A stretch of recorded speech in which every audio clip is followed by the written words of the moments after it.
हाल ही में जिन्होंने भी सोने और चांदी में इन्वेस्ट किया है उनको भी भारी नुकसान एक बार झेलना पड़ा है। पर साथ ही साथ में ये खुशखबरी भी है उन लोगों के लिए जो आने वाले समय में खरीदारी करना चाह रहे हैं। शादी का सीजन भी है, इस समय पे सोना और चांदी गहने चढ़ाए जाते हैं, बहुत ज्यादा इन्वेस्टमेंट किया जाता है। तो ये एक ऐसा समय माना जा रहा है कि जब सभी प्राइसेस में गिरावट आई है तो एक बार फिर से लोग इन्वेस्ट करने का सोच सकते हैं। तो हमारे साथ में सराफा ट्रेडर्स कमेटी के जयपुर के प्रेसिडेंट मौजूद है, जिनसे हम जानेंगे कि सर क्या रीजन है इतने उतार चढ़ाव का। आपको क्या लगता है क्यों ये उतार चढ़ाव लगातार हो रहा है?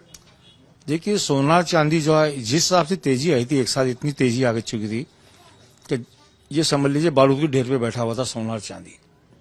कभी भी ब्लास्ट हो सकता था और वो ब्लास्ट हो गया, क्योंकि इतनी जल्दी में इतनी जो तेजी आई एक साथ, आप समझ लीजिए 60% 70% तेजी चांदी में आई, 50% सोने में तेजी आई एक साथ। ये एक महीने के अंदर, सवा महीने में खेल हुआ सारा ये।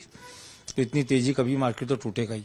हमने इन्वेस्टरों से हमेशा ये कहा था बहुत सोच समझ के काम करना। ये तेजी बहुत ज्यादा आ चुकी है, कभी भी करेक्शन आ सकता है।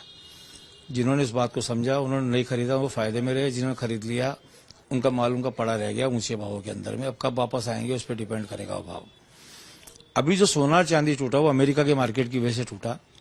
अमेरिका के बैंकों के अंदर में जो ईटीएफ के रूप में चांदी खरीद के रखी हुई थी जिन कागजों पे, जो अमेरिका सरकार ने, ट्रम्प ने आदेश जारी किया कि वो फिजिकल चाहिए, तो वो जो कागजों में जो चांदी या सोना खरीदा हुआ था वो उन्होंने वापस बेचना चालू कर दिया, जो मार्केट एक साथ क्रैश हो गया ही।